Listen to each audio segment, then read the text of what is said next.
Good morning, everyone. This morning early, I had the chance to drive through Arlington Cemetery. And as we approach Memorial Day weekend, I want to reflect on the sacrifices of our uniformed military who have given their lives in the cause of freedom. As a Secretary of State and an Army veteran, I spend all my days working to use American diplomatic power to secure freedom without putting our service members in harm's way. And I want to recognize and thank the families who have lost loved ones in service to our country for their sacrifices too. From Lexington to Leyte Gulf, from Valley Forge to the Yadrang Valley, and all the other fields of battle.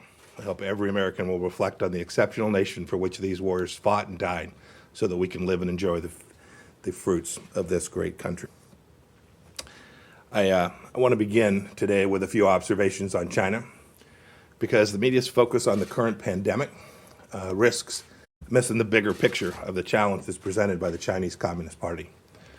First, basic facts. China's been ruled by a brutal authoritarian regime, a communist regime, since 1949. For several decades, we thought the regime would become more like us through trade, scientific exchanges, diplomatic outreach, letting them in the WTO as a developing nation. That didn't happen. We greatly underestimated the degree to which Beijing is ideologically and politically hostile to free nations. The whole world is waking up to that fact. Pew reported, I think it was this past week, that 66% of Americans have an unfavorable view of China. That is a direct result of the Chinese Communist Party's choices, which are influenced by the nature of the regime. And the nature of that regime is not new.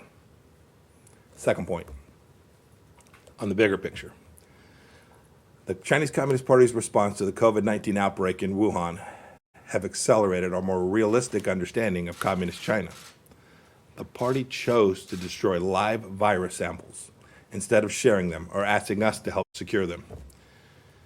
The People's Liberation Army has claimed more features in the South China Sea's international waters, sank a Vietnamese fishing boat, threatened a Malaysian energy prospector, and declared a unilateral fishing ban.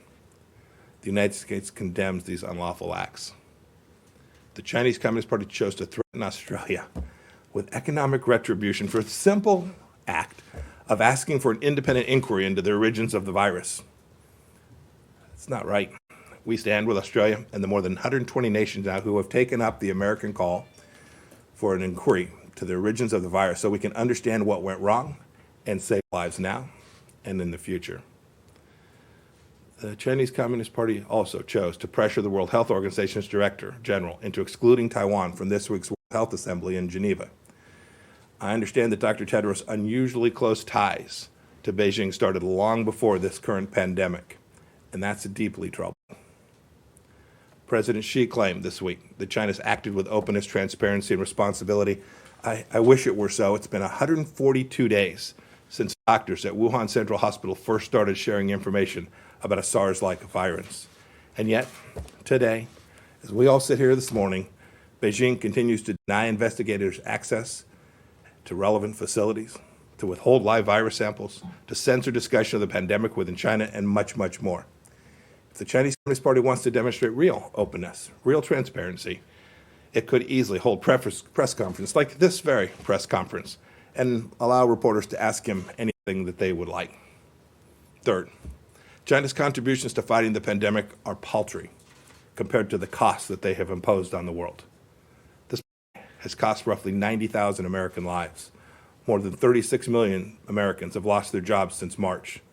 Globally, 300,000 lives could be as $9 trillion, according to our estimates. Cost imposition on the world by the Chinese Communist Party's failures.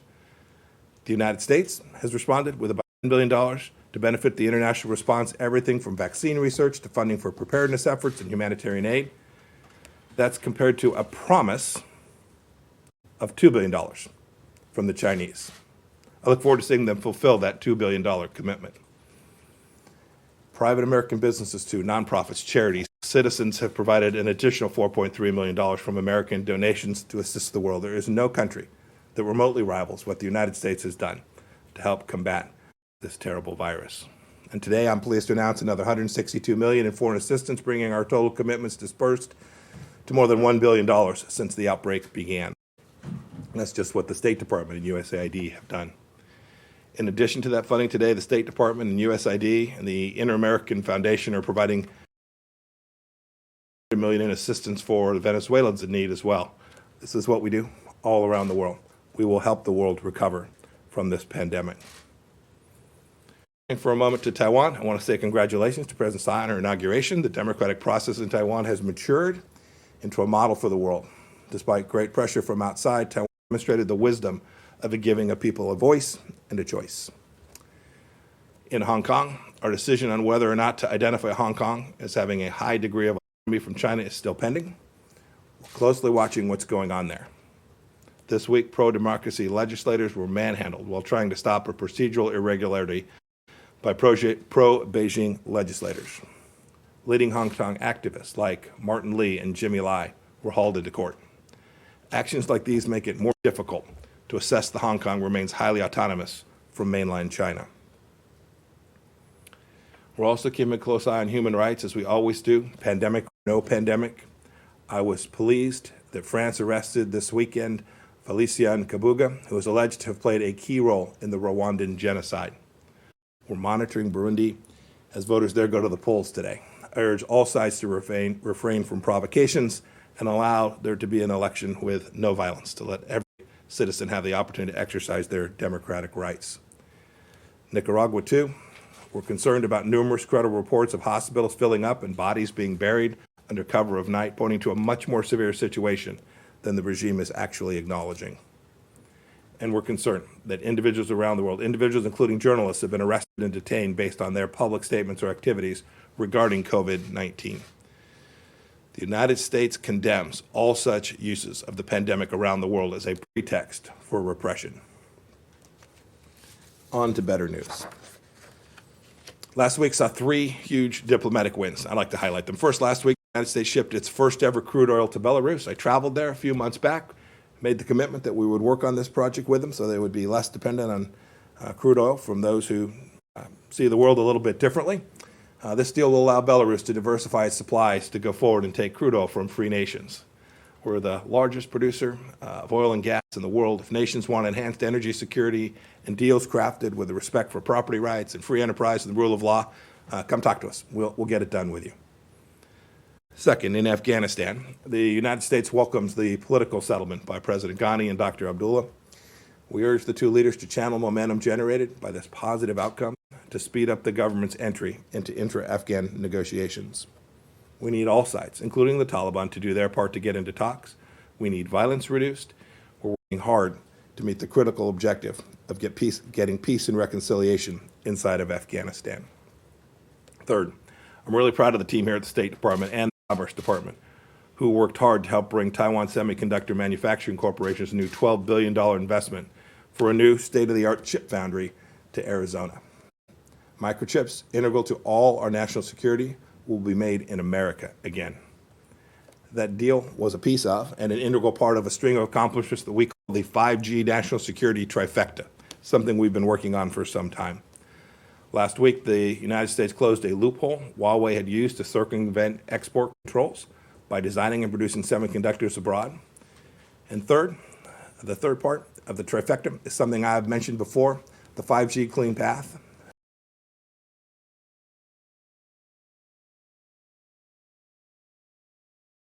5G data transiting American diplomatic facilities must only transit through trusted equipment. I had a good conversation with Secretary Esper this week on the importance of making sure military bases participate in the 5G path initiative as well. I want to update you on our maximum pressure campaign against the Islamic Republic of Iran.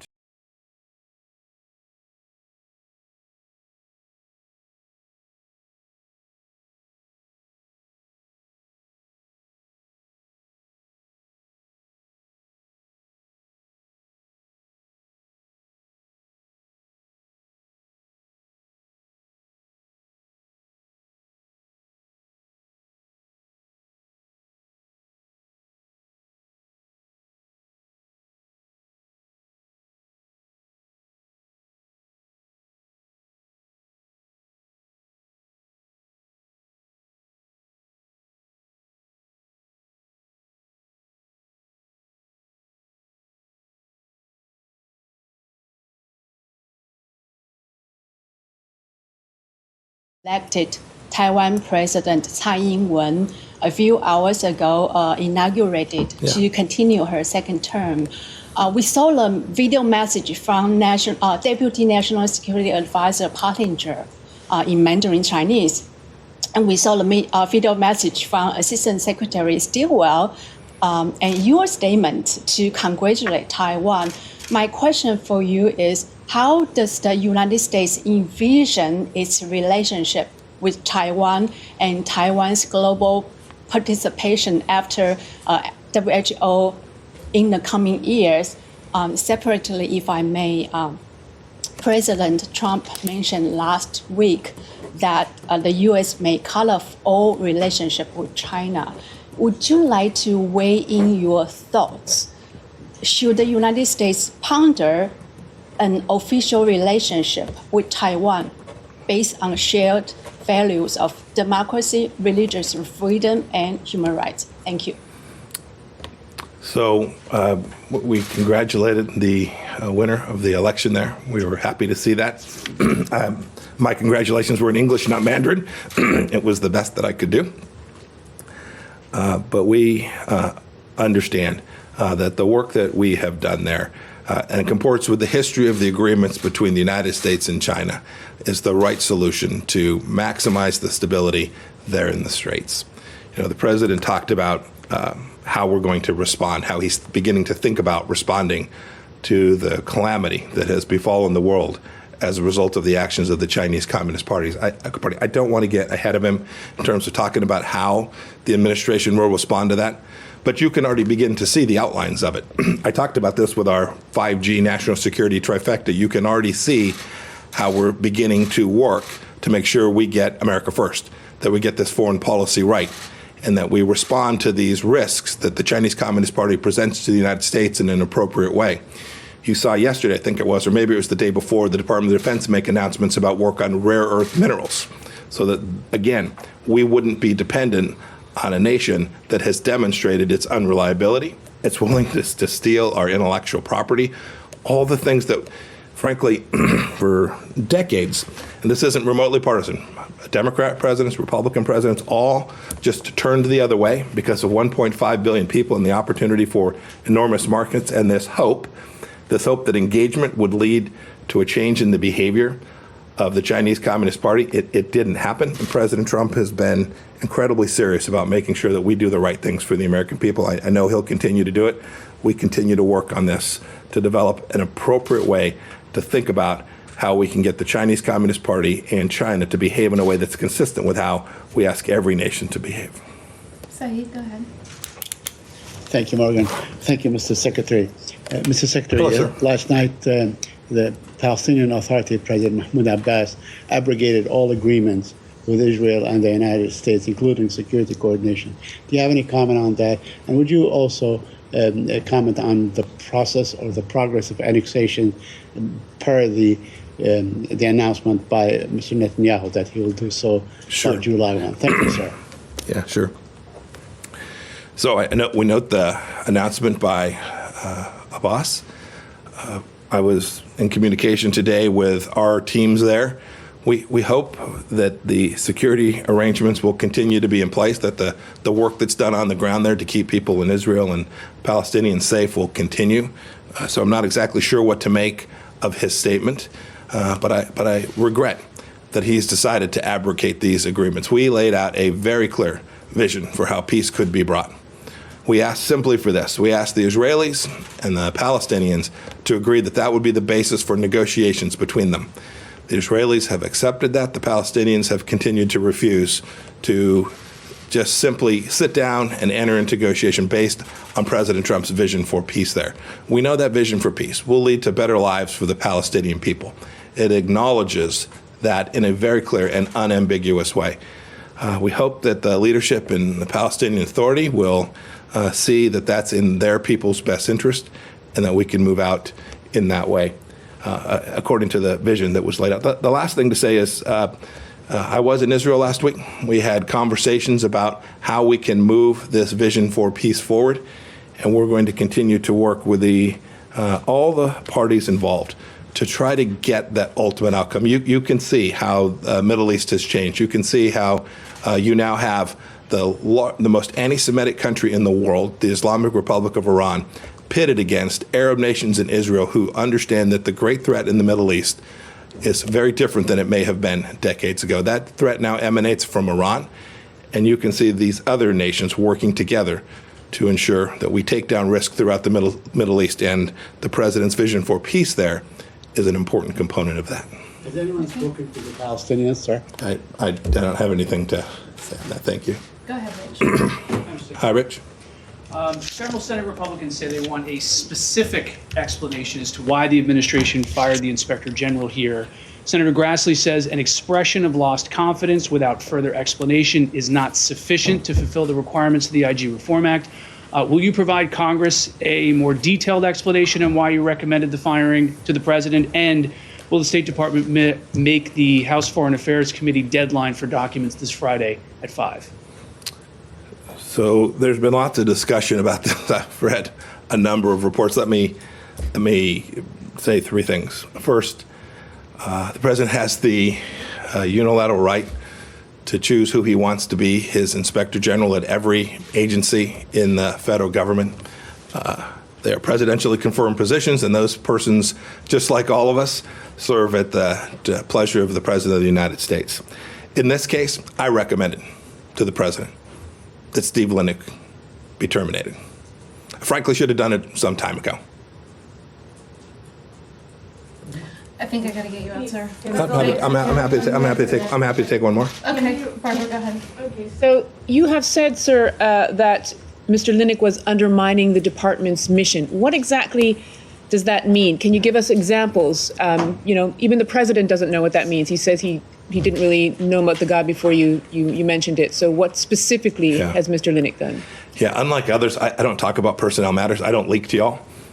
And So did he leak? yeah, I'll just say this. I can't talk. I can't give you specificity. We'll share with the appropriate people the rationale, but no, there should be no mistake.